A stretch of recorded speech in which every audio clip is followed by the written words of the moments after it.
Hello everyone. As we are now getting to the end of the season, it is time for me to chop down my garden. Now I am on the front rooftop deck right now, and a lot of plants, specifically annuals, are ready to come down. Now I like to do what's called the chop and drop, where you chop off the plant and leave it where it falls or put it somewhere in your garden. As long as it's not covered in powdery mildew, which I do have some zinnias that are, those are going to get tossed in the trash. And I have to see if anything covered in scale, because I had some issues with some plants on the back. I don't know if I have that issue on the front, but assuming that everything is healthy enough, it's just going to stay in my garden over winter. I'm going to chop down, for example, the center raised bed. I'll probably do this first after I save some seeds of the zinnias. Chop it down, leave everything laying in this raised bed. And I'm actually even going to leave the root balls until the spring, because if you have any giant root balls on your annuals, just leave them till spring, unless you need the bed for some reason. They're going to be so much easier to pull in the spring. I used to pull my tomatoes in the fall, and I have no idea why I ever tried to do that when I can literally just pick it up out of the grow bag in springtime. So that's what I'm going to do. I'm going to walk around, start chopping things down, and show you what I do with the majority of my garden waste. So you can be as tidy and organized as you want as you start to chop down your garden. I prefer garden chaos, which is why I'm going to use these instead of just some handheld pruners. I'm just going to literally chop through. That's the fastest way I've found. Let them fall. If any fall out of the bed, pick them up and put them back in the bed. But like I mentioned first, I do want to save some of the zinnia seeds, specifically on the colors that I fell in love with. So in the center raised bed here was the Queenie Lime series, but I think I might have thrown some Aurora zinnias or something else in there, because I swear I had colors that were similar to the Queenie Lime series, but looked different enough that I did not recognize them. So we'll see. Maybe they were Queenie Lime, maybe they weren't, but I want to save those first, and for that I won't be using these. For example, I really liked the color of this zinnia plant, and it was just a bit more reddy orange without really any lime tones in it, which is why I think it might be different. But if there are any dead seed heads on this plant, I'm going to trim them off and put them in a basket to bring inside. Now, because I planted things way too close together, I do want to make sure I am grabbing off the correct plant. So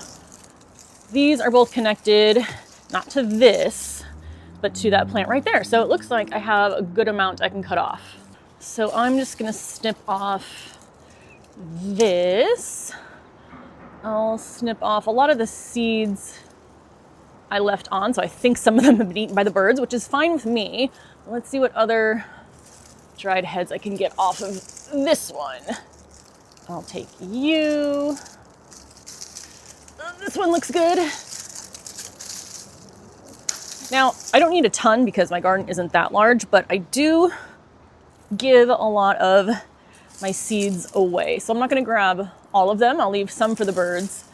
I'm just going to grab enough for me and a few others. Now, to make sure you know which variety of zinnia seeds you are saving, you probably should do this while the plant still has some fresh blooms on it, so you can tell which plant it is. This one might be Queenie Lime Blush, as I can tell from the almost dead flower head. But for example, just looking through here, I don't really know which is which at this point. So other than that orange one, there's a pure yellow one back here. I don't know how it got here, and I don't really feel like saving that one.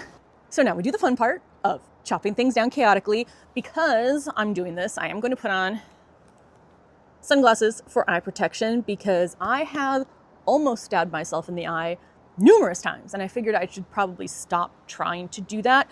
So since I am going through and just going to haphazardly cut things, definitely putting these on. I would also say, this is going to sound strange, but I've done this in like a sweater before. It's a material that the leaves like to stick to. So just make sure whatever you're wearing, if you're really getting in there, isn't a material that the leaves like to stick to, because that was not fun trying to get them all off of my sweater. So I'm going to cut and maybe leave a couple inches of the stem so I know where the root balls are come spring. But other than that, just going in here and chopping. I used to think this would make me more sad, but I do feel like, especially as I've been gardening, I'm definitely more in tune with the seasons. So as the temperatures start to drop, although it's not bad right now, I'm not as sad seeing my garden go, because it just feels like part of the cycle. I am, though, sad about it being dark at 4:30.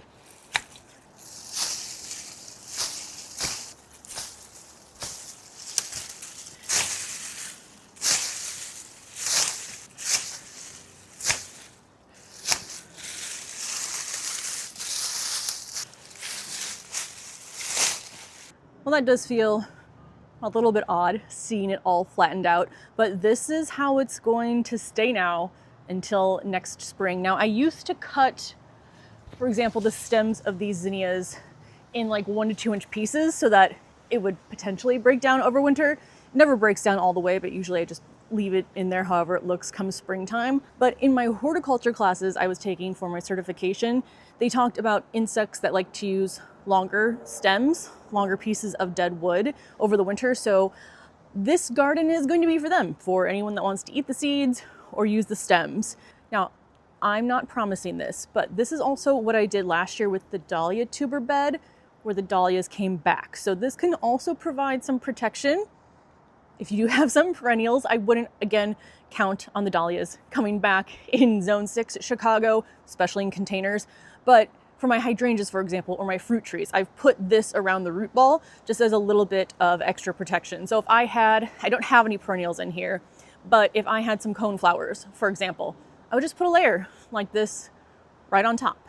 So let's see what else we can chop down. Next, I'm going to move on to my flower cart. Now, this might not require as much chopping as it does just require pulling, because most of these plants in here have pretty thin stems. But same thing, I will take all of this because I don't think there are any eggs or scale on these. I did see some on lantana up here, so that's going to get thrown away instead of tossed on a pile.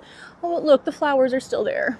This is kind of hard when there are still flowers on it, but it is time.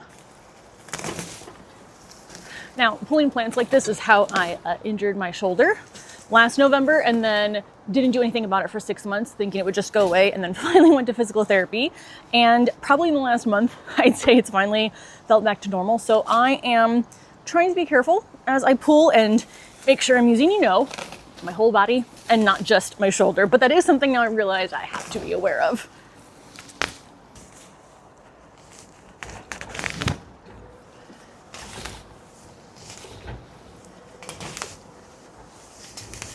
Everything I just pulled off the flower cart is now in this bed, which is supposed to be my native perennials bed, but I think the milkweed died at the end of summer.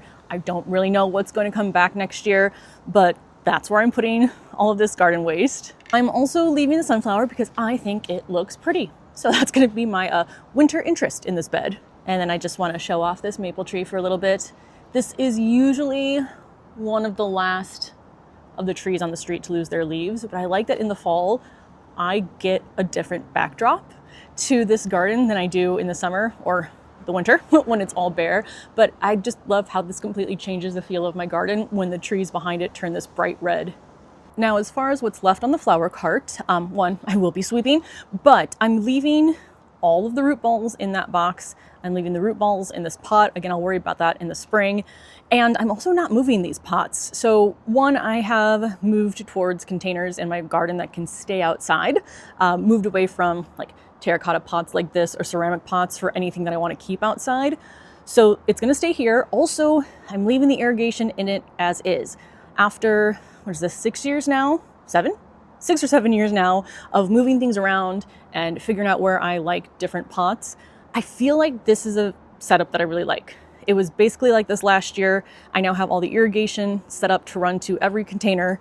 So I'm just going to leave these here with the irrigation in them. Should I leave the irrigation out? I don't know, but I've done it every year. We do still blow out our hoses and bring the timers inside, but I leave those out and they still work after years of doing that. So this setup is going to remain as is. I am going to cut back some of my raspberry. So with the 2 raspberry bushes I have outside, usually what I do is I just cut them all back in spring down to the bottom so that I can get one larger harvest. But I am cutting some back now because I'm tired of getting stabbed every time I try to walk by them. So just basically anything, well, that really wasn't stabbing me, but anything that's in the way, I'm going to cut off. And I don't like to put those on top of my beds because sometimes I forget that they are thorny. And then when I go to the bed in spring, I get stabbed. So these I am probably, I guess I could put them in my composter. Maybe I'll do that once I get to the composter that is behind this raspberry bush. But I think that's good enough trim for now. Actually, let me get this one too. This one is on wheels, so it will be moved up against the house for winter. Also, I love when maple trees think that they can grow in my container garden. You know what? While I'm over here, I might as well grab the zinnias that are flowering so I can take those inside. I made one bouquet yesterday with, what was it? The one-eyed Jill dahlias out back and ballerina zinnias. So I got a little November bouquet. Here really is, again, the zinnias. I do have a lot of yellow tomatoes I should harvest as well. I'm just gonna grab the flowers right now. These zinnias do have powdery mildew on the leaves, so I will not be chopping and dropping them. I'll be chopping and bagging them up. So I'm gonna leave that for now. Maybe I should deal with this mess down here first.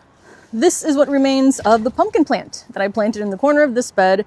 I really like how the vine looked in the garden until it started completely taking over.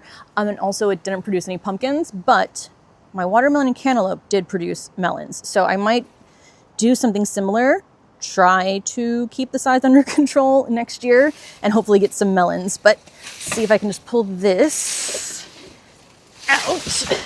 I'm just sweeping in a pile to figure out what is still connected and what is not.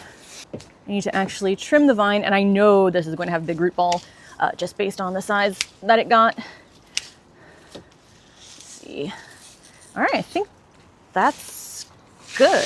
Yep, the whole pumpkin now is detached except for the root ball, which again will be staying till spring. I'm also leaving all of the gomphrena as it is in here. I'll probably harvest a few more for myself, but I saw a lot of birds. I think finches, maybe. I need to get better at identifying birds other than pigeons, but I left it out last year and I got a lot of bird visitors over the winter. So that has inspired me to do the same again this year. It's just so funny because I used to feel like I needed to clean up everything, like empty everything, clean up everything.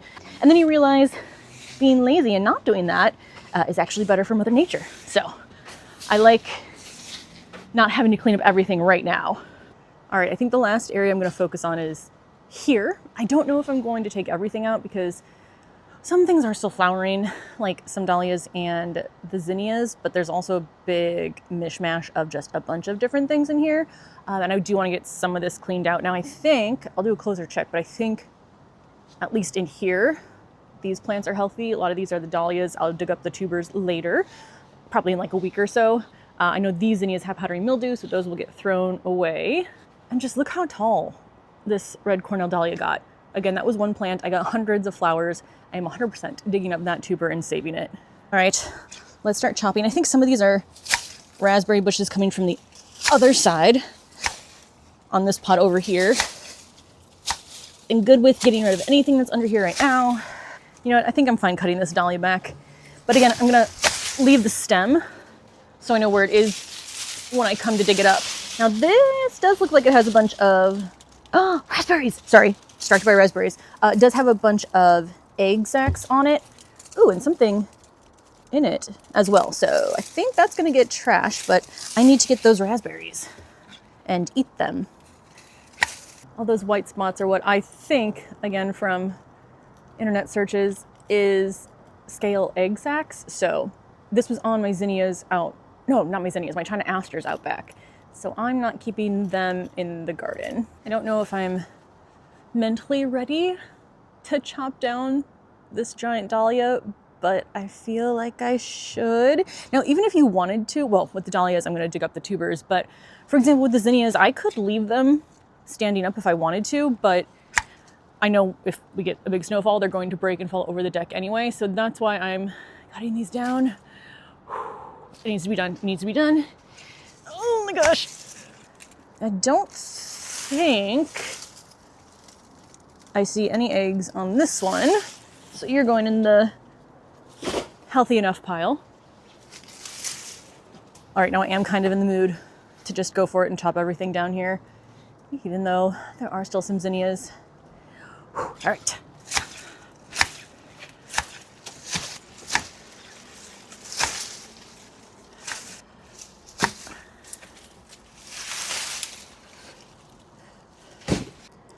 All right, well, I've succeeded in my goal of making a mess. This pile here is into the trash pile, so powdery mildew and eggs. This pile over here is everything that's good. So it's gonna go back on the bed I just cut it off of, but not quite yet. I don't wanna cover it up yet because I am going to come in and dig up the dahlia tubers. So there's one right there. There's one back there. And then there is this big guy, which was the Cornell dahlia. Let me put my hand on there for size reference. So that's about how big that stem was. This is incredible for a dahlia that I honestly didn't even remember planting. Look what I just found. A watermelon. And these were mini watermelons, so there might be a chance that it's red inside, but this is why I need to space things a little bit better so I can see when there is fruit. This was just sitting on the deck, so I think when I was pulling the vines, it must have fallen off somewhere. But I'm gonna take this inside and see if it is edible. I did have one right before the vines died that was still on there.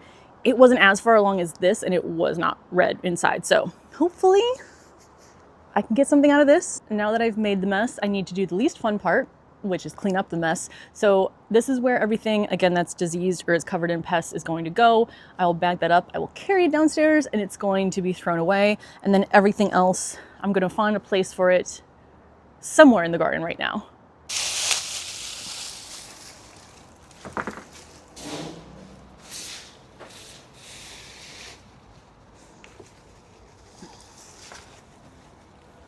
I have swept up.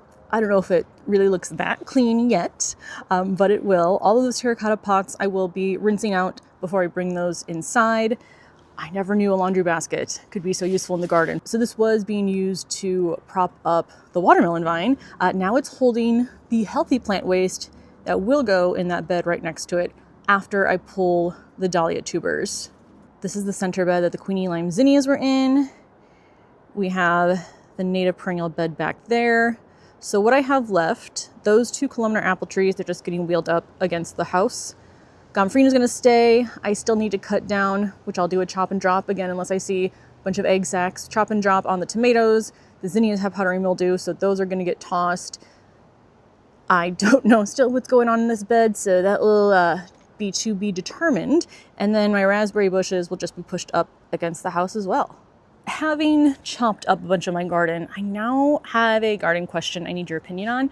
Ever since I've had this center raised bed, I've grown larger zinnias that are at least 3 feet tall, which does block the view from inside to the rest of the garden.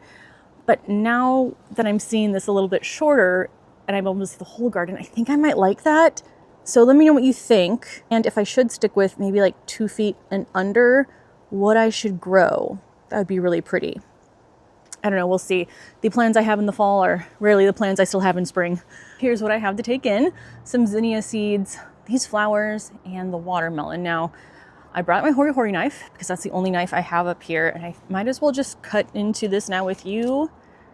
I have high hopes, but I also had high hopes last time. But let's see. Not terrible. It's got a little red color. It's not as green as the last one was, so I'm probably gonna eat it anyway. I did just take a bite and it does taste very good. So I will be eating this right after I end the video. So that's what I do now with my garden. Now you can just leave yours up all winter and then worry about cleaning it up when springtime comes. But this is kind of the routine that I use now. And I do think having all that plant waste does help to protect any perennials that might happen to be in the bed. So the rest now is just my veggie patch, which I need to harvest the tomatoes off. They don't taste as great once the temperature starts to drop, but they still taste good. I still think they taste better than grocery store ones. So I'm gonna chop those down, leave them there, chop down those zinnias, then figure out what's happening in that bed that I don't know what it's in. So that's my garden now. I have, I think, pulled all the annuals down in the garage deck. So the only deck left to chop and drop is the back deck. So we'll do that soon, pull up dahlias soon. Still a lot of tasks to do to get everything settled for winter. So let me know if you have any questions and I will see you in the next video. Bye.